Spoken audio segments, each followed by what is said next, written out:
नमस्कार, BDV news के इस बुलेटिन में आपके साथ मैं हूं स्वाति। शहर से जुड़ी खबरों को देखेंगे विस्तार से, लेकिन सबसे पहले एक नजर डालते हैं हेडलाइंस पर। बेटी के प्रेम विवाह से नाराज परिजनों ने जीवित बेटी का किया पिंडदान और मृत्यु भोज। मां नर्मदा के तट पर परिजनों के साथ एकत्र हुए हिंदू धर्म सेना और बजरंग दल के कार्यकर्ता।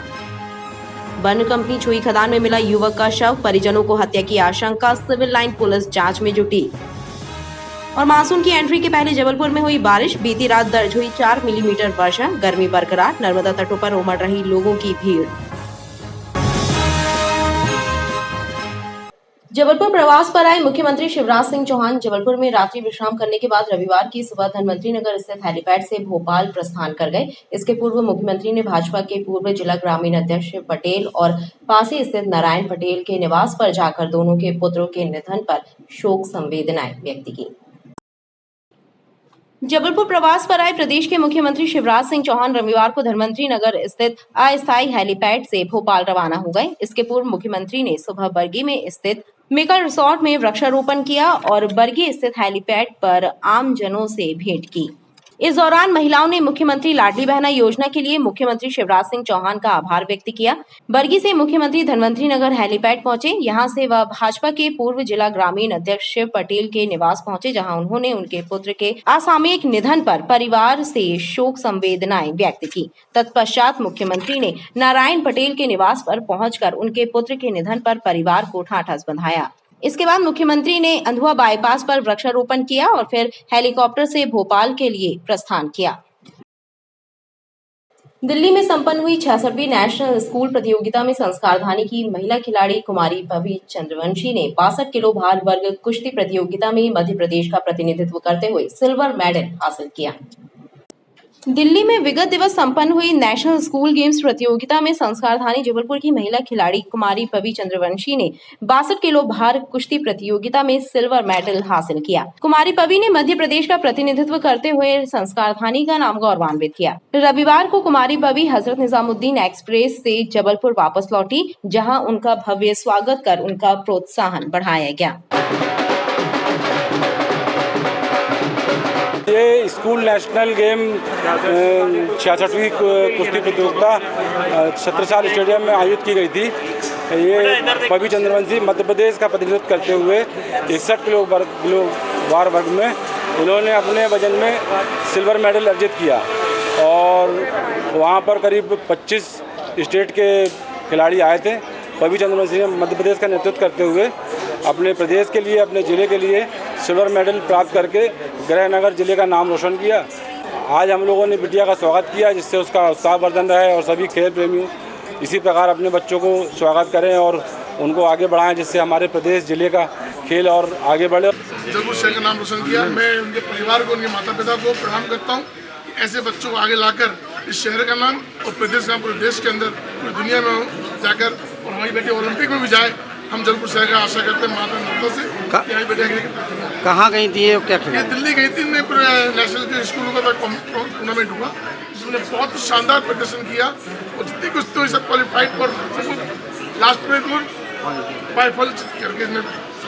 इस प्रतियोगिता में देश के अलग अलग 25 राज्यों के पहलवान शामिल हुए, जिनमें से पवी ने मध्य प्रदेश का प्रतिनिधित्व करते हुए कुश्ती कला का शानदार प्रदर्शन किया और सिल्वर मेडल प्राप्त किया। मैं 66th स्कूल गेम्स नेशनल जो दिल्ली में हुआ था वहाँ पर गई थी और वहाँ मेरा 62 किलो भार वर्ग कुश्ती में सिल्वर मेडल आया है। कहाँ से टीम आई थी? 25 टीम आई थी, दिल्ली, हरियाणा, पंजाब, राजस्थान, छत्तीसगढ़, झारखंड और भी बहुत सारे, महाराष्ट्र। आप क्या चाहती हैं इसके लिए? और अच्छे से लड़के इंटरनेशनल होके मेडल लाना। पहले आपने किस चीज़ में पदक जीता था? अभी जो हाल ही में जनवरी में हैदराबाद में कंपटीशन हुआ था हिंद केसरी का, उसमें भी मेरा गोल्ड आया था। और अभी आपने कौन सा पदक जीता है? अभी सिल्वर। आप क्या चाहती हैं अपने देश के लिए, क्या करना चाहती हैं? अपने देश के लिए इंटरनेशनल में गोल्ड मेडल लाना चाहती हूँ। कुमारी पवी ठाकुर धनंजय सिंह पूरन सिंह उस्ताद पंचायती व्यायामशाला गोरखपुर की उभरती राष्ट्रीय पहलवान है, जो युवा भवन में अंतर्राष्ट्रीय पहलवान अज्जू और आदित्य पहलवान के मार्गदर्शन में कुश्ती कला का प्रशिक्षण प्राप्त कर रही हैं। जबलपुर में बेटी के प्रेम विवाह करने से आहत परिवार ने उसका पिंडदान कर दिया, मृत्यु भोज भी कराया गया। परिजनों का कहना है कि बेटी ने दूसरे धर्म में प्रेम विवाह करके समाज में उनकी प्रतिष्ठा की धज्जियां उड़ाई है, इसलिए उसे मृत मानकर मां नर्मदा तट के किनारे उसका पिंडदान और मृत्यु भोज कार्यक्रम कर दिया। जबलपुर की रहने वाली एक युवती के दूसरे धर्म के युवक से प्रेम विवाह कर लेने से आहत परिवार ने उसे मृत मानकर नर्मदा किनारे बेटी का पिंडदान करते हुए मृत्यु भोज का आयोजन किया। इस कार्यक्रम में परिवार के सदस्यों के अलावा हिंदू धर्म सेना और बजरंग दल के कार्यकर्ता भी शामिल हुए। दरअसल शहर के अमखेरा की रहने वाली एक युवती ने मोहम्मद अयाज नामक युवक से शादी कर ली थी। इस मामले के सामने आने के बाद हिंदूवादी संगठनों ने विरोध दर्ज कराया। दरअसल शादी का कार्ड सोशल मीडिया पर वायरल होने के बाद धर्म सेना ने एसपी कार्यालय में युवती के परिजनों के साथ मिलकर प्रदर्शन किया था। अब इस शादी से नाराज परिजनों ने जीवित बेटी को मृत मानकर विधि विधान से उसका पिंडदान और मृत्यु भोज कर दिया। पिंडदान किया भैया, सोचा था कन्यादान करने का, लेकिन आज ये नौबत आ गई कि पिंडदान करना पड़ा।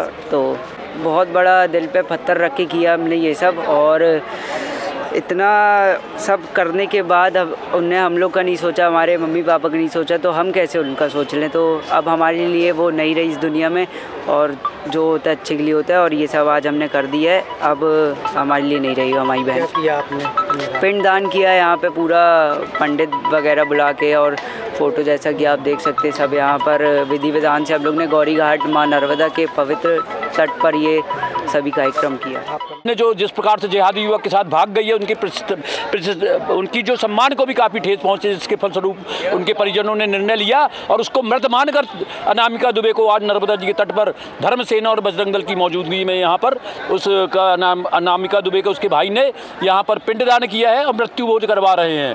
हम इसके लिए उन्हें साधुवाद और उनके हिम्मत की दाद देते हैं कि उन्हें अपने हृदय में कलेजा रखकर अनामिका दुबे को मृत माना है। और बहुत ही अच्छा उदाहरण और ऐसे माँ बाप के लिए दिया है कि जो जिनकी लड़कियाँ इस प्रकार से माँ बाप के सपने चकनाचूर करके भागती है। बहुत ही हिम्मत भरा कार्य उनके अनामिका के परिजनों ने किया है। परिजनों का कहना है कि बेटी के प्रेम विवाह करने से समाज में उनकी मान प्रतिष्ठा की धज्जियां उड़ गई हैं। भीषण गर्मी के इस मौसम में पूर्व विधानसभा के अंतर्गत आने वाले बाबाटोला ठक्कर ग्राम राजेंद्र नगर में जल संकट गहराया हुआ है। स्थानीय लोगों की माने तो क्षेत्र में जल संकट की समस्या कोई नई नहीं है। क्षेत्र में ना तो बोरिंग की व्यवस्था है और ना ही पेयजल वितरण की समुचित व्यवस्थाएं, जिससे लोग बेहद परेशान हैं। पूर्व विधानसभा क्षेत्र के अंतर्गत आने वाले ठक्कर ग्राम बाबाटोला राजेंद्र नगर में भीषण गर्मी के इस मौसम में पेयजल संकट ने विकराल रूप धारण किया हुआ है। ऐसे में क्षेत्र के लोगों को पेयजल के इंतजाम के लिए यहाँ वहाँ भटकना पड़ रहा है, जिससे स्थानीय लोगों में रोष पनप रहा है। क्षेत्र की महिलाओं की माने तो इलाके में पेयजल संकट की समस्या कोई नई समस्या नहीं है। बीते कई वर्षों से इलाके में जल संकट गहराया हुआ है, लेकिन गर्मी के मौसम में यह समस्या विकराल रूप धारण कर लेती है। स्थानीय लोगों का कहना है कि जनप्रतिनिधियों को भी जल संकट के बारे में जानकारी हुई, लेकिन इस समस्या के समाधान के लिए कभी कोई आगे नहीं आया। समस्या ये है तो ना हमारे मोहल्ला में हेडपंप है, ना बोरिंग है। इतने नेता आए, सब वोट ले लेके चले गए, बोले हम सब करेंगे, पर आज तक कुछ नहीं हुआ। हम लोग 5 साल से पानी की परेशानी है। इतने सड़ी गर्मी में हम लोग डब्बा बच्चों को ले लेकर जा रहे हैं पानी भरने। यहाँ बोरिंग हो जाए, इतनी सड़ी झीरिया के पानी मजबूरन में हम लोग को पीना पड़ रहा है। न तो यहाँ नल लगवाया जाता है, न बोरिंग लगवाया जाता, तो हम लोग क्या करें। महापौर को भी आवेदन दिए तो महापौर तक देखने नहीं आए। पानी की समस्या बहुत यहाँ है। कैसी? जैसे न नल है, न बोरिंग है। यहाँ 5 साल से बहुत परेशान है। हम कहाँ जाए बच्चे लेके गली गली। नल तो है मगर बोरिंग नहीं है ना हेड पे में। यहाँ नल भी नहीं है। सर बताइए हम कहाँ जाइए। हमको बोरिंग चाहिए, नल चाहिए, पानी की व्यवस्था चाहिए। गहराई जल संकट का सामना कर रहे इलाके के सैकड़ों परिवारों में शासन प्रशासन और जनप्रतिनिधियों के प्रति रोष पनप रहा है। गढ़ा बाजार में अतिक्रमण और सड़क तक फैलाकर लगाई जाने वाली दुकानें यातायात व्यवस्था के लिए चुनौती बनी हुई है। बेजा कब्जों के कारण जाम लग जाता है, लेकिन जिम्मेदार विभाग और अधिकारी ध्यान तक नहीं दे रहे।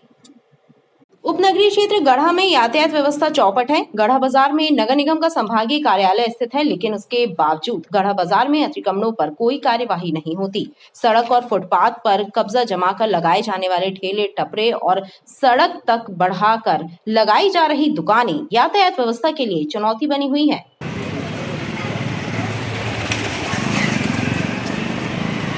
मैंने 10 साल पहले देखा था, तब भी वही था, आज भी स्थिति वही है। अपन गढ़ा बाजार से गुजरते हैं तो जाम में ऐसे फंस जाते हैं, पंडा की मढ़िया से त्रिपुरी चौक और ये पंडा की मढ़िया से अपन आनंद कुंज तिराहा तक, मतलब जगह जगह बाहर दुकानें लगी हुई हैं, जाम लगे हुए, अतिक्रमण है, कोई सुनवाई नहीं। ऐसा लगता है कि गढ़ा मतलब गांव है, आज भी गांव है। बाकी जगह आप जाएं तो लगता है हाँ थोड़ा सा डेवलप हुआ है। गढ़ा बाजार में क्या समस्या? गढ़ा बाजार में ये दुकानें लगी हुई हैं, जगह जगह ठेले टपरे लगे हुए हैं।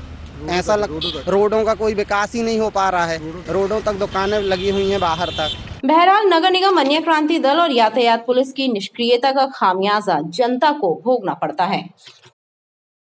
नगरबेन समाज के पदाधिकारियों और समाज के लोगों की बैठक का आयोजन हुआ। इस बैठक में समाज के परिवारों की विभिन्न समस्याओं को लेकर विचार विमर्श किया गया।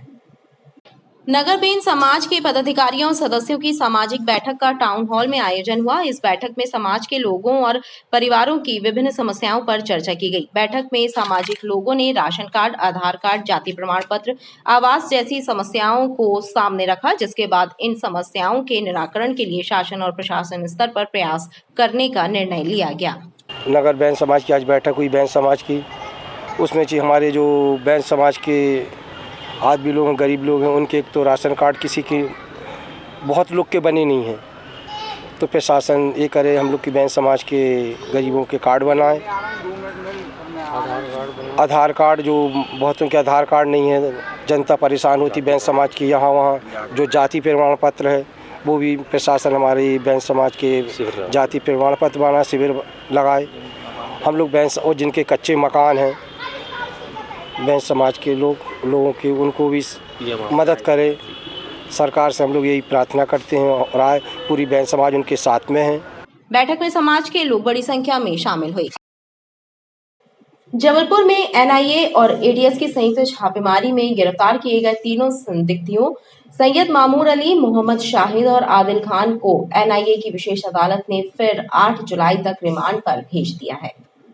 जबलपुर में बीते माह एनआईए और एटीएस के ज्वाइंट ऑपरेशन में गिरफ्तार किए गए आईएसआई आतंकी मॉड्यूल से जुड़े तीनों संदिग्धों मोहम्मद मामूर अली, मोहम्मद शाहिद, आदिल खान की रिमांड अवधि एनआईए की विशेष अदालत ने 8 जुलाई तक के लिए बढ़ा दी है। शनिवार को तीनों को राजधानी भोपाल में एनआईए की विशेष अदालत के समक्ष पुनः पेश किया गया था। इन तीनों संदिग्धों को एनआईए और एटीएस ने जबलपुर में प्रतिबंधित संगठन आईएसआई का मॉड्यूल तैयार करने और हिंसक वारदात को अंजाम देने की योजना बनाने के आरोप में गिरफ्तार किया था। इनसे पड़ताल के दौरान हथियार, आपत्तिजनक दस्तावेज और डिजिटल डिवाइस सहित अन्य सामग्री बरामद की गई थी। पड़ताल और पूछताछ के दौरान तीनों संदिग्धों ने कबूल किया था कि आईएसआई के निशाने पर जबलपुर की आयुध निर्माणियां थीं और इन निर्माणियों में सिलसिलेवार धमाके की योजना तैयार की जा रही थी। सूत्रों की माने तो एनआईए ने इनसे कुछ संदिग्ध सामग्री भी बरामद की थी।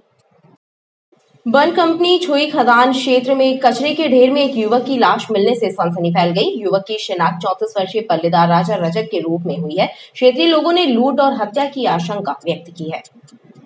छुई खदान क्षेत्र में रहने वाले 34 वर्षीय राजा रजक की लाश कचरे के ढेर में मिलने पर सनसनी फैल गई। क्षेत्रीय लोगों ने बताया कि राजा रजक पल्लेदारी का काम था और रात से गायब था। लाश पर चोट के निशान देखकर लोगों ने लूट और हत्या की आशंका जताई है।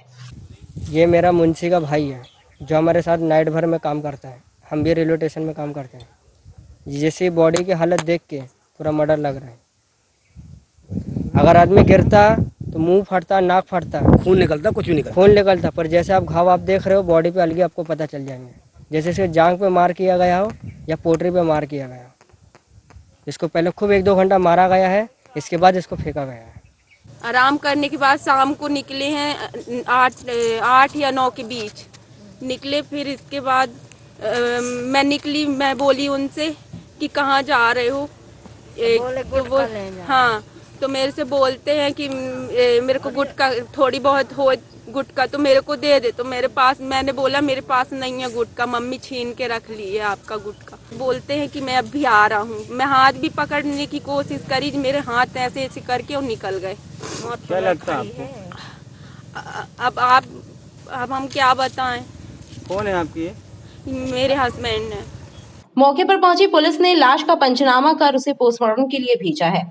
यहाँ पे आके तस्दीक किया। अभी तक तो ऐसा कुछ मालूम नहीं पड़ रहा है। मगर जांच कर और पीएम पंचनामा कार्रवाई के पश्चात जो भी उसमें साथ चाहेंगे उसके अनुसार अग्रिम कार्रवाई की जाएगी। कुछ निशान भी है? निशान तो ऐसे लग रहा है पत्थर है ऊपर से स्लिप हुआ हो, लेकिन अभी इसके बारे में क्लियर ओपिनियन देना मालूम नहीं पड़ता है। जैसे ही डॉक्टर साहब की रिपोर्ट आएगी या जो भी साथ चाहेंगे उसके मुताबिक कार्रवाई की जाएगी। मर कायम कर जांच में लिया गया। सिविल लाइन थाने की पुलिस ने मामले की जांच पड़ताल शुरू कर दी है। पुलिस का कहना है कि पोस्टमार्टम रिपोर्ट के बाद ही स्पष्ट हो पाएगा कि मामला हत्या का है या सामान्य मौत का। केरल में दस्तक देने के बाद मानसून आगे की ओर बढ़ रहा है, लेकिन प्रदेश में मानसून की एंट्री के पहले 2 नए सिस्टम एक्टिव हो गए हैं। इससे प्रदेश के कई हिस्सों में तेज हवाओं के साथ बारिश हो रही है। जबलपुर जिले में भी बीती रात बारिश हुई। मौसम वैज्ञानिकों की माने तो आगामी कुछ दिनों तक मौसम ऐसा ही बना रहेगा। केरल में दस्तक देने के बाद मानसून आगे की ओर बढ़ रहा है, लेकिन मध्य प्रदेश में अभी मानसून की एंट्री नहीं हुई है। लेकिन इसके पहले प्रदेश के कई हिस्सों में तेज हवाओं के साथ बारिश का दौर शुरू हो गया है।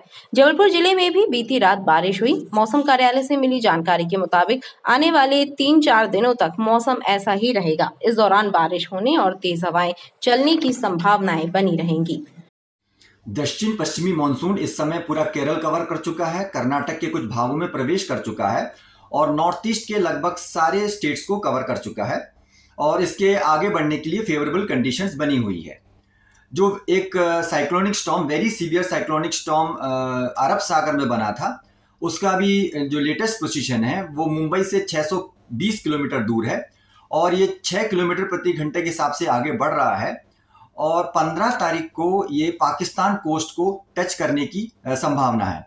और ये वेरी सीवियर साइक्लोनिक स्टॉर्म जो है उसके हिसाब से इसकी स्पीड जब टच करेगी तो 118 से 165 किलोमीटर प्रति घंटा स्पीड से हवा चलने की संभावना है।